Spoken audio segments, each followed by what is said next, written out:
वही विरोध कर रहा है जो जाति के आधार पर एससी एसटी ओबीसी के बच्चों का शोषण करने का काम करता है, उनको अपमानित करने का काम करता है। ये जो यूजीसी एक्ट लाई है, ये हमारे जो हम लोगों का डेथ वारंट है पूरे हिंदू समाज का। बाबा है बहुत सारे, वह भी इस कानून के खिलाफ आ गए थे। वह भी कह रहे थे कि हमने क्या मोदी को इसीलिए वोट दिया था, जो हिंदू हैं क्या वो ये इसलिए जो है वोट दे रहे थे मोदी को और योगी को कि वे देश में हमारे बच्चों के खिलाफ कानून लेकर के ले आएंगे।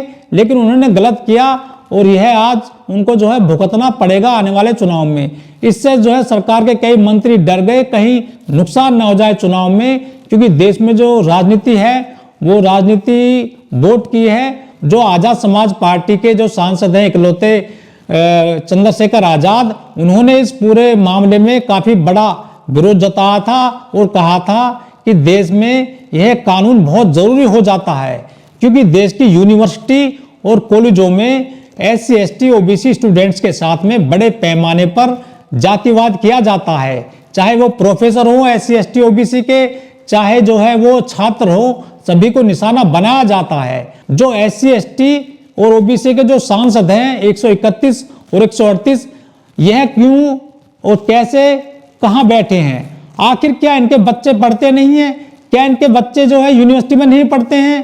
क्या इनके बच्चे विदेश में पढ़ते हैं? आखिर जो ये आंदोलन करने के लिए हमेशा गरीबी आगे क्यों आए? जो ओबीसी के सांसद हैं 138 सांसद बताए गए हैं पूरी जो देश में जो चुने गए हैं 2024 में, और 131 सांसद एससी एसटी के हैं और जो बाकी के जो सांसद हैं वो सामान्य क्लास से आते हैं। आपको बता दें कि यह जो एससी एसटी के सांसद हैं 131 और जो 138 सांसद हैं ओबीसी के, कहने को तो ये बहुत जो है कहते हैं कि हम देश में हक अधिकार की लड़ाई लड़ रहे हैं, गरीबों के लिए हम काम कर रहे हैं। लेकिन ये जो एससी एसटी और ओबीसी के सांसद हैं 131 और 138, यह अपने लिए काम कर रहे हैं।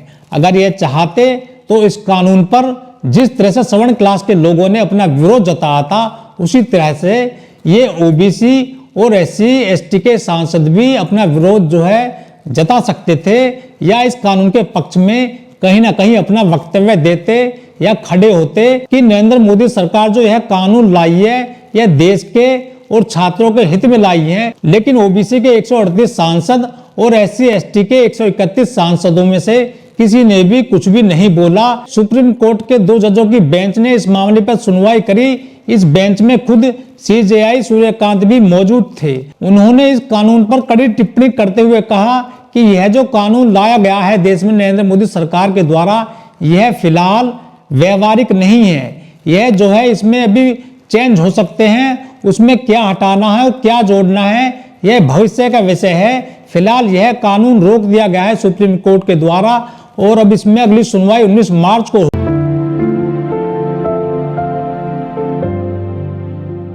नमस्कार, मेरा नाम है ओमदेव और आप देख रहे हैं नेशनल लीडर चैनल। आपको बता दें कि नरेंद्र मोदी सरकार देश में कानून लेकर आई थी इसी साल 2026 में 15 जनवरी को इसको लागू भी कर दिया गया था।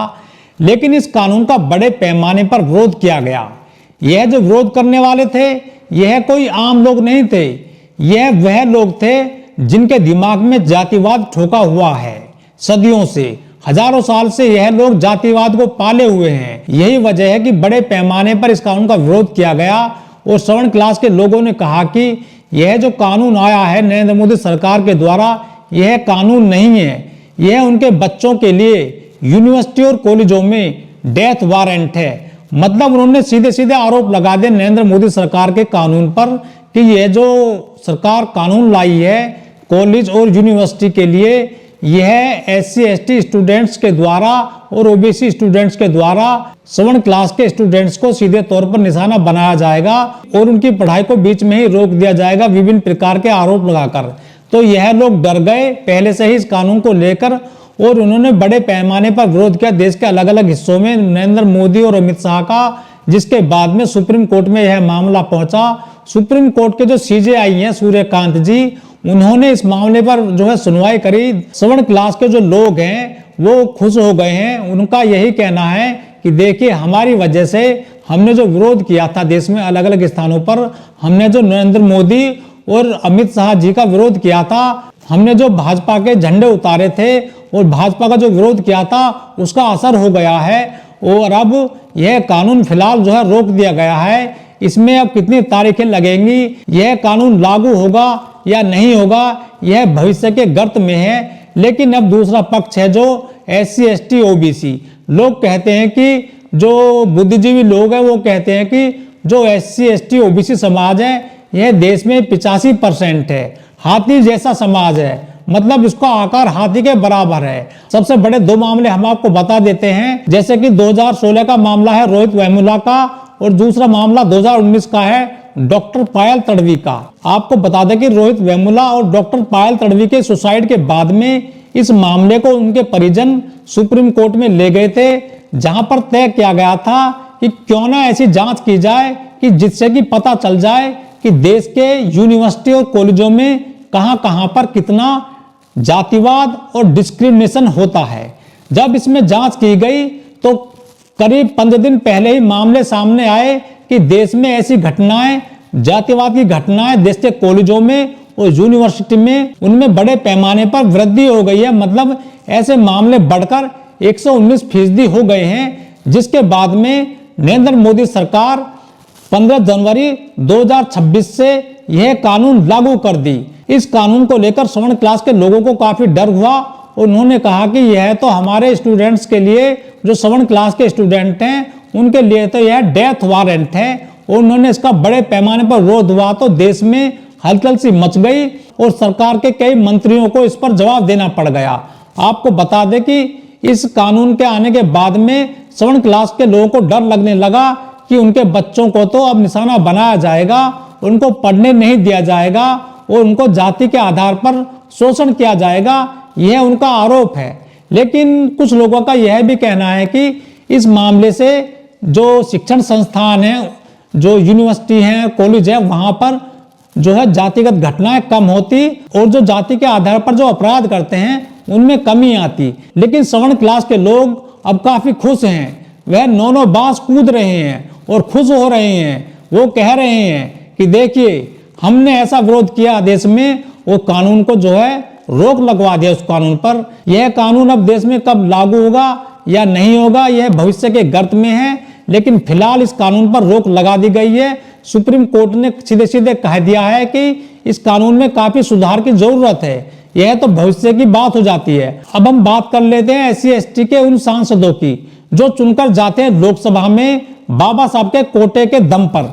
उनको बाबा साहब ने कहा था कि हम आपको यह आरक्षण दे देते हैं जो पहली बार 10 साल के लिए दिया गया था, लेकिन राजनीतिक जो लोग हैं वो अपनी कुर्सी पाने के लिए इस आरक्षण को हर 10 साल में बढ़ा देते हैं और कहते हैं कि यह सांसद ही हमारे सबसे बड़े ताकतवर जो है नेता हैं, क्योंकि इन सांसदों के दम पर ही देश में सत्ता चली आ रही है। यह सांसद कभी भी किसी भी मामले का या कभी भी किसी भी कानून का विरोध नहीं करते हैं। यही वजह है कि कई ऐसे कानून देश में आ गए जिससे SC ST और OBC को काफी बड़ा नुकसान हुआ है। कुछ लोग कहते हैं कि SC ST OBC का वोट पाने के लिए ही उनके लिए यह कानून लाया गया था, लेकिन कुछ लोगों का कहना है कि यह कानून अगर ठीक से लागू किया जाता मोदी सरकार के द्वारा तो उसमें कोई भी सुप्रीम कोर्ट हो या हाई कोर्ट हो या सेशन कोर्ट हो, इसमें इस तरह से रोक नहीं लगती।